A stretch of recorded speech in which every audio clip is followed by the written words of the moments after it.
So, your car's dash lit up and the engine died right after you installed a brand new battery. You're wondering what went wrong. The new battery didn't cause this problem.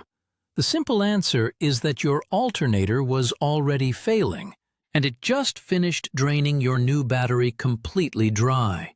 Here's what's going on. Your car's computers need a certain amount of voltage to work correctly. For most, that's somewhere around, say, 9 to 11 volts. When your alternator quit charging, the car began running only on the battery's power. A fresh, fully charged battery might only give you 20, maybe 30 minutes of drive time before it's empty.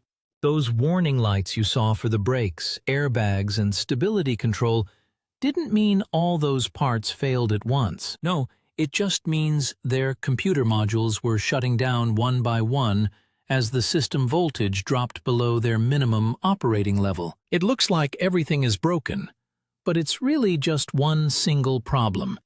The car is running out of electricity. So why did it give up at that exact moment?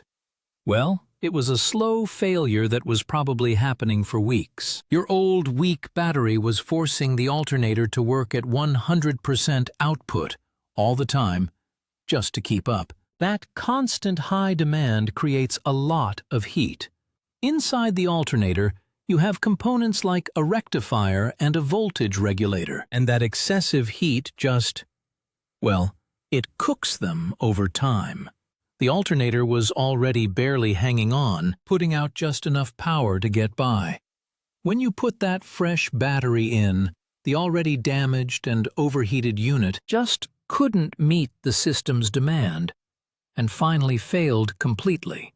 From that second on, the car was just running on borrowed time, sipping the last of the juice from that new battery until it was gone. Here's how you can check this for yourself with a basic multimeter. First thing, you've got to get the engine running, which, will probably mean a jump start.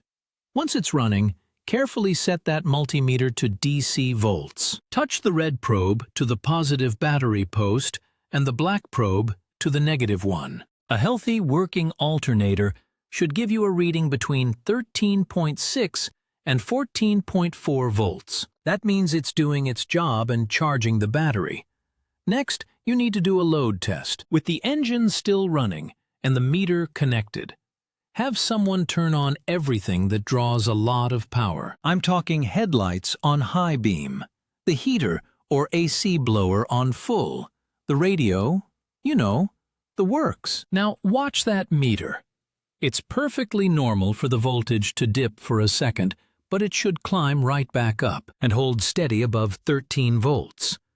If that voltage drops below 13.0 volts and just stays there, or if you see it just keep on sinking, your alternator isn't making enough power to run the car and charge the battery. That's your confirmation. Sometimes you can even smell a weird, burning electronics odor, or see some dark, sooty marks on the alternator case itself from all that internal heat.